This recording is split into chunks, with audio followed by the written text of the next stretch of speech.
Pinaliwanag ko naman dun sa hearing sa Senado na meron namang master plan in each river basin. 12 river basin yan. Hindi naman... Sec? Yes, sir. Sec. Hello? Ayun, Yes, sige, go ahead po. So sabi niyo po, 12 river basin. Tama po ba? 18. 18. Oo. River basin. Kanya hong master plan ho yan eh. Kaya hindi naman natin pwedeng pag-isahin lang ng master plan yan.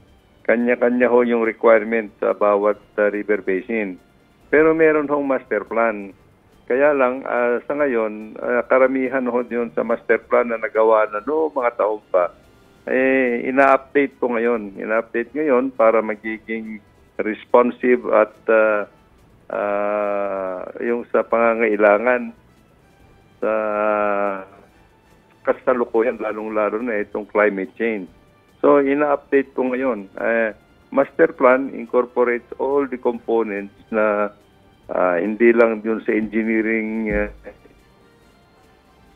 Yes, Yes po. Sec.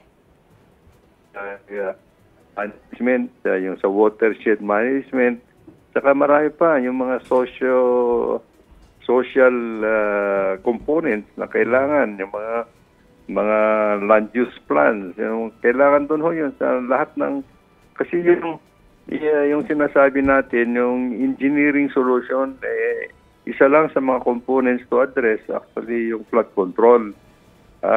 Kagaya ng Metro Manila, maganda nga yung engineering interventions namin sa Pasig Marikina, kung dito naman sa loob ng Metropolitan Manila, dami namang basura, sasarahan ng mga drainage mains natin dahil nga sa basura, ilalabas yung mga baha. So, ito yung lahat po na dapat nandun sa master plan. At dito sa Metro Manila, meron hong master plan na ginagamit para dito sa flood management program for Metro Manila.